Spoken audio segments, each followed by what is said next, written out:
Nous sommes le lundi 6 novembre, il est 7h. Europe 1 matin. 7h, 9h.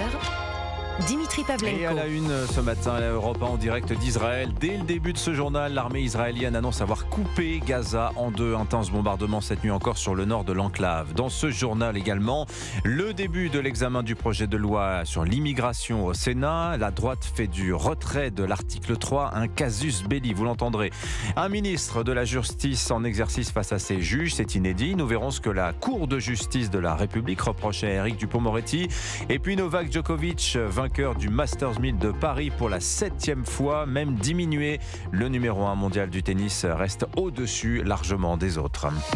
Europe 1. Le journal de 7h sur Europe 1, Christophe Lamar. Bonjour Christophe. Bonjour Dimitri, bonjour à tous. Déluge de bombes sur Gaza cette nuit encore. Intense combat au sol dans le nord de l'enclave palestinienne. Premier objectif militaire atteint, affirme l'armée israélienne. Et c'est ce que l'on va voir tout de suite avec l'envoyé spécial d'Europe 1 sur place. Bonjour Sébastien Lebelzik. Oui, bonjour Christophe, bonjour à tous. On parlait d'objectifs militaires. Tsahal affirme avoir coupé Gaza en deux.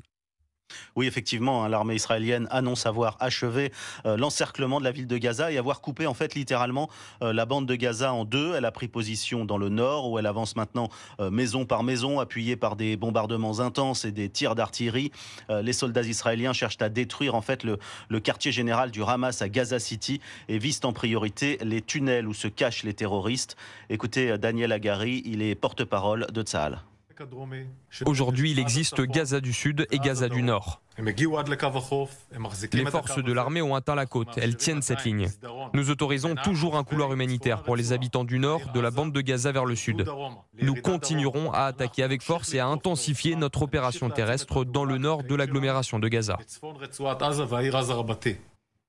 Et dans le sud de la bande de Gaza, où se trouve l'essentiel des populations civiles, à la frontière avec l'Égypte, des centaines de milliers de personnes sont massées dans des conditions très précaires. Les évacuations d'étrangers de binationaux sont suspendues. La Jordanie a annoncé le largage tôt ce lundi matin d'une aide médicale d'urgence sur Gaza. Sébastien Lebelzik, envoyé spécial d'Europe 1 en direct de Tel Aviv. Israël déterminé à gagner cette guerre contre le Hamas malgré la pression internationale en faveur d'un arrêt des combats. Dans un communiqué commun, les directeurs des principales agences des Nations Unies, dont l'UNICEF et l'Organisation mondiale de la santé, réclament un cessez-le-feu humanitaire immédiat et la libération des otages détenus par le Hamas. La crise au Proche-Orient et ses répercussions en Europe. Bruxelles constate la recrudescence des actes antisémites partout en Europe. Les Juifs vivent de nouveau dans la peur. Analyse accablante dressée par la Commission européenne. Condamner, c'est un premier pas. Mais cela reste insuffisant, regrettent les associations de lutte contre le racisme et l'antisémitisme. Laura Van Lerberg, correspondante d'Europe 1 à Bruxelles. Vandalisation de monuments et de sites juifs, agressions physiques et verbales ou encore menaces de mort. Selon l'association juive européenne, ces actes antisémites sont en hausse de 1500% par rapport aux 8 dernières années. Résultat, de nombreux juifs prennent des précautions pour se protéger. Écoutez le rabbin Menachem Margola. Ils installent plus de caméras, ils remplacent leurs portes, leurs serrures, ils mettent des fenêtres par balles. Et c'est une honte pour l'Europe. Les citoyens européens ne devraient pas vivre dans la peur. Pour les associations, l'Union européenne doit agir. Kim Smutter, directeur général du réseau européen contre le racisme. Il y a vraiment un besoin important de renouveler le cadre législatif pour prendre en compte une nouvelle forme de discrimination, par exemple sur les médias sociaux, etc. Et c'est justement l'une des priorités de la Commission européenne. Grâce à la nouvelle loi de régulation des plateformes, elle a déjà demandé des comptes aux réseaux sociaux, mais elle n'a pas encore actionné l'arme des sanctions. Laura Van Lerberg, correspondante d'Europe 1 à Bruxelles. Le bilan des actes antisémites recensés en France depuis le 7 octobre revu à la hausse.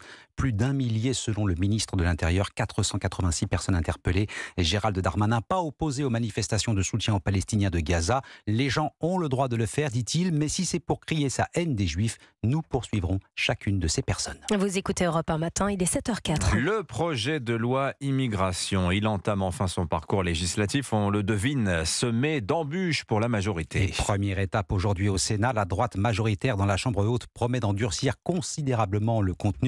L'article 3 sur la régularisation des clandestins dans les métiers en tension crispe particulièrement les Républicains, Alexandre Chauveau. Oui, et les longs mois de négociations n'ont toujours pas abouti. La droite en a fait une ligne rouge. Bruno Retailleau, président du groupe LR au Sénat. Ce sera le signal lancé au monde entier que la France, finalement, finit toujours par régulariser ceux qui ont fraudé ses frontières. Donc c'est un préalable. On ne peut pas donner à la fois le signal qu'on veut expulser plus et en même temps, si j'ose dire, qu'on voudrait régulariser toujours plus. Reste que la droite devra s'accorder avec ses alliés centristes plus favorables à cette mesure de régularisation. Gérald Darmanin se dit prêt à négocier autant qu'il le faudra pour aboutir à un compromis.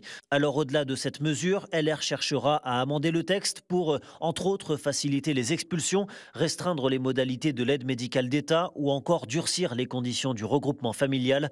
Autant de mesures qui vont dans le bon sens pour la droite sénatoriale, même si selon elle, seule une réforme constitutionnelle serait réellement efficace pour reprendre le contrôle de l'immigration.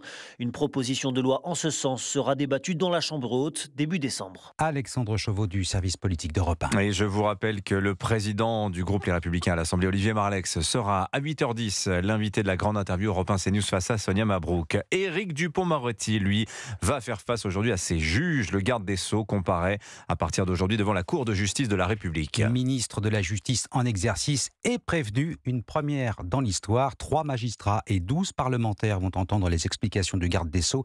Éric Dupond-Moretti est poursuivi pour prise illégale d'intérêt dans 2 dossiers distincts, Jean-Baptiste Marty. Oui, le premier concerne une enquête administrative ordonnée par le ministre de la Justice en septembre 2020 contre 3 magistrats du parquet national financier.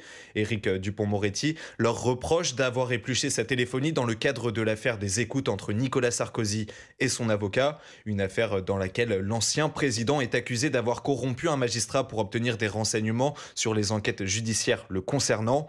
Le second dossier pour lequel Éric Dupond-Moretti est jugé concerne des poursuites administratives diligentées contre un ancien juge d'instruction qui avait mis en examen un de ses ex-clients et dont il avait critiqué les méthodes de cow-boy.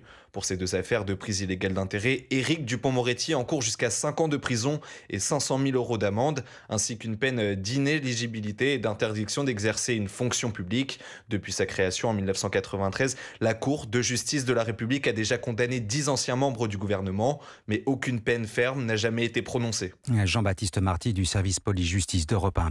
Lundi de rentrée scolaire perturbée en Bretagne, 10 lycées, 13 collèges fermés en raison des dégâts provoqués par la tempête Kiran. Un peu plus de 100 000 foyers bretons et normands toujours sans électricité selon Enedis. En Nouvelle-Aquitaine, c'est une autre tempête Domingos qui a coupé le courant à 46 000 clients. Et nous serons d'ailleurs à Pont-l'Abbé dans le Finistère tout à l'heure dans le journal de 7h30. Les sports, le tennis, Novak Djokovic plus que jamais invincible à Bercy. 7e victoire du Serbe au Masters 1000 de Paris. À chacun son jardin, Dimitri, Rafael Nadal est le maître des lieux sur la terre battue de Roland-Garros. Novak Djokovic est chez lui sur la surface rapide de Bercy. Et le Grigor Dimitrov s'en est aperçu, Cédric Chasseur.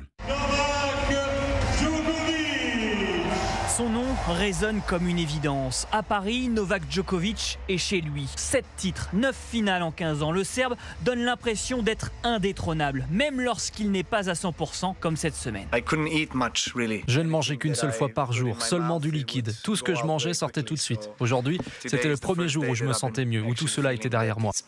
Ni ce virus intestinal qu'il combat depuis mercredi, ni ses adversaires n'ont pu faire tomber le numéro 1 mondial. De quoi impressionner le directeur du tournoi, Cédric Pioline. Je ne l'ai pas trouvé excellent en termes tennistiques. Il y a eu des adversaires qui ont très bien joué. Rublev peut-être n'a jamais aussi bien joué que ça contre lui. Et puis finalement, il perd quand même. Donc oui, c'est impressionnant. Pas forcément la façon dont il a joué, mais la façon dont il a géré. À 36 ans et après 97 titres glanés, Djokovic n'est pas rassasié. Lui qui aura bientôt passé 400 semaines comme numéro 1 mondial vise désormais le record de 109 trophées d'un certain Jimmy Connors. Cédric Chasseur, et bien le football, Nice reprend la tête de la Ligue 1 à l'issue de la 11e journée.